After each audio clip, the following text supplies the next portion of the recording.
देखिए, मुझे तो बड़ा आश्चर्य है।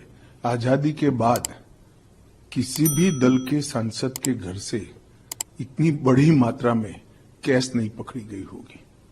सैकड़ों करोड़ों रुपए का कैश सांसद के घर से मिलता है और पूरा इंडी अलायंस मौन है इस करप्शन पर।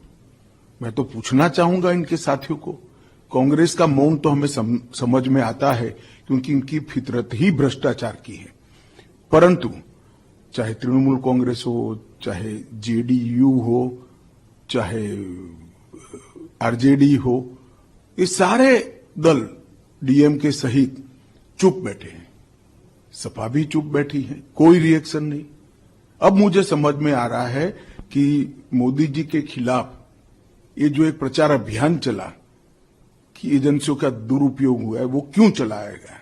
क्योंकि इनके जहन में एक डर था कि हमारे करप्शन के सारे कच्चे चिट्ठे खुल जाएंगे। और मैं मानता हूं कि ये उचित ही हुआ है। जिस प्रकार से इतनी विपुल मात्रा में भ्रष्टाचार झारखंड जैसे गरीब राज्य में हो रहा है, वो आंख खोलने वाला है। और ये जो राजनीतिक प्रोपोगंडा करते हैं एजेंसियों के दुरुपयोग का, उनको ये अपने आप ही उनके ही कृत्य से जवाब मिल गया है। इतना भारी करप्शन करने के बाद भी अगर कोई एजेंसी काम न करे तो एजेंसी की क्षमता पर सवाल उठते हैं। और मैं मानता हूं कि राहुल गांधी से लेकर इंडी अलायंस के सभी लोगों ने इसका जवाब देना चाहिए। भारतीय जनता पार्टी ये मसले को बहुत नीचे तक, इस देश के जन जन तक ले जाएगी और जागरूकता लाने का प्रयास करेगी। हमारी लड़ाई 2014 से भ्रष्टाचार के खिलाफ है। ढेर सारे कदम नरेंद्र मोदी सरकार ने उठाए हैं, प्रधानमंत्री जी ने उठाए हैं, और इस दिशा में हम जन जागृति लाकर इसको जरूर लोगों तक पहुंचाएंगे।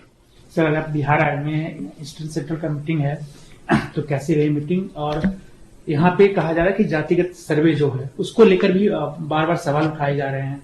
देखिए, मीटिंग तो बहुत अच्छी रही और जितने भी मुद्दे थे इस पर कोई ना कोई निर्णय हुआ है। कुछ मुद्दों में कमेटी बनी है, कुछ मुद्दे रिजॉल्व हुए हैं।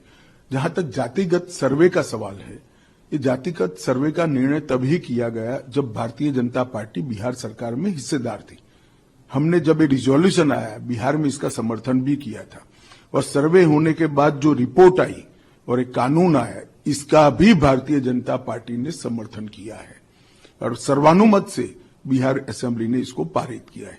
परंतु सर्वे के अंदर ढेर सारे सवाल उठे, मेनली मुसलमान और कुछ जाति विशेष को ज्यादा तवज्जो देकर छोटी पिछड़ी जातियों को अन्याय करने का सवाल बार बार उठ रहा है। कई सारे छोटी पिछड़ी जातियों के डेलीगेशन भारतीय जनता पार्टी के नेताओं को भी मिले हैं, आरजेडी के नेताओं को भी मिले, जेडीयू के नेताओं को मिले। मेरा तो आग्रह होगा कि सारे जो सवाल उठे हैं वो सवालों का समाधान तुरंत करना चाहिए। अपने राजनीतिक फायदे के लिए किसी भी जाति को अन्याय नहीं करना चाहिए।